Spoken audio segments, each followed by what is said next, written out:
Some folks know about it, some don't. Some will learn to shout it, some won't. But sooner or later, baby, here's a ditty. Say you're gonna have to get right down to the real nitty-gritty. Let's get right down to the real nitty-gritty now. 1, 2, nitty-gritty now, yeah. Congressional Republicans are calling out the Justice Department, demanding all documents related to alleged efforts by the Obama administration to weaken a task force targeting criminal activities by Hezbollah terrorists.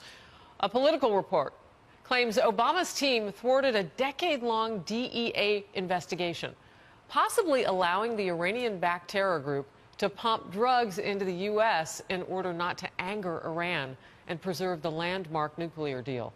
Lawmakers say they're looking at evidence which could implicate top former Obama officials, including National Security Council official Ben Rhodes. He was one of the key architects of that Iran nuke deal. Let's bring in Congressman Ron DeSantis, a Republican from Florida, and one of the lawmakers who sent the letter seeking answers. This is unbelievable. Congressman?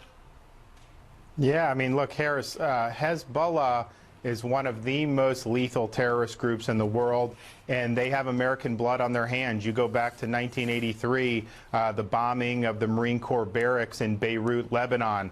That was done at the hands of Hezbollah.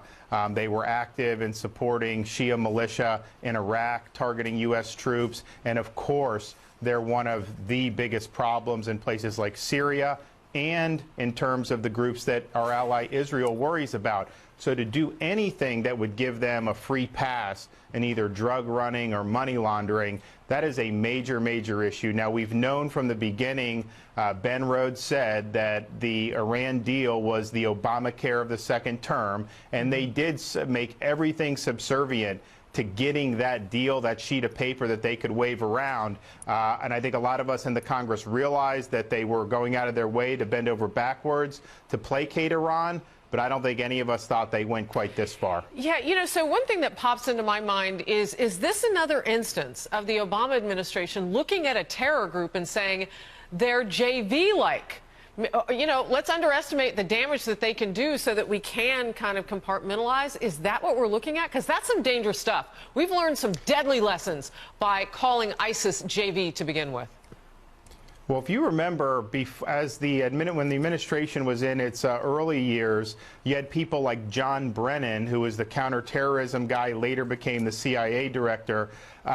He was saying, look, we've got to look at Hezbollah, and we got to try to separate the good from the bad within Hezbollah. What does that mean?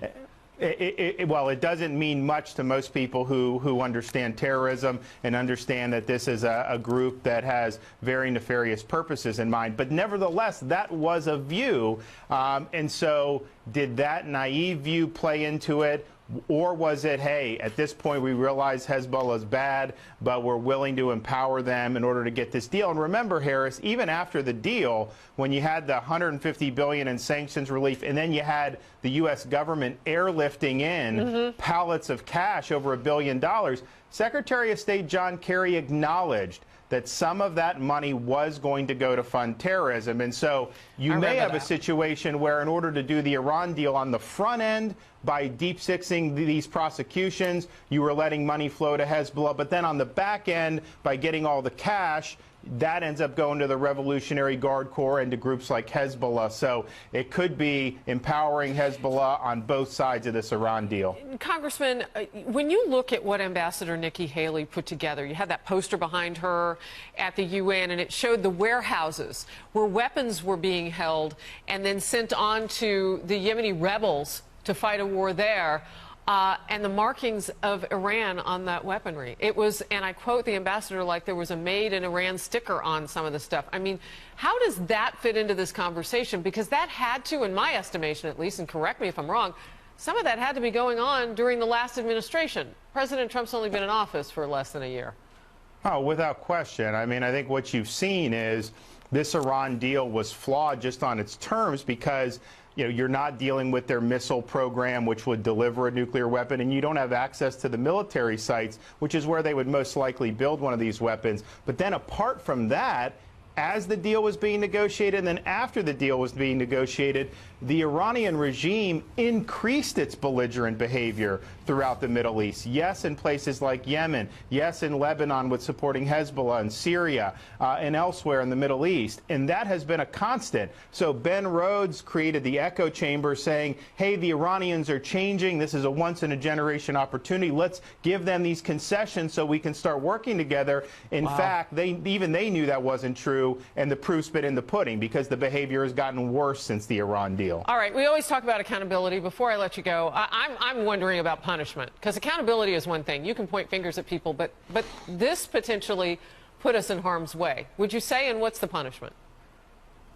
Well, look, we've got to get all the facts. I mean, I think there's a lot of troubling allegations. We've got to get this. We're going to have to bring in and do a lot of depositions. We're going to have to get a lot of documents. I think the Justice Department is likely to want to help work with us, I think, because it's a new administration. But we got to get those facts and then see where they lead. But I think one fundamental question is, if this stuff was deep-sixed, who at Justice did it, and were they acting on their own volition? My instinct would be no, that it would come from somewhere in the White House. And so obviously you have President Obama, you have people like Ben Rhodes, Valerie Jarrett. We just got to get the answers to those questions.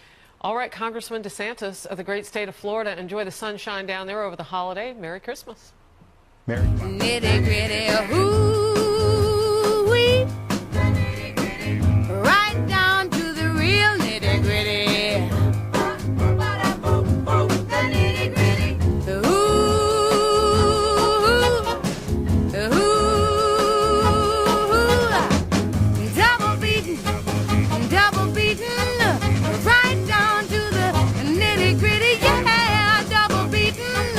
Keep repeating.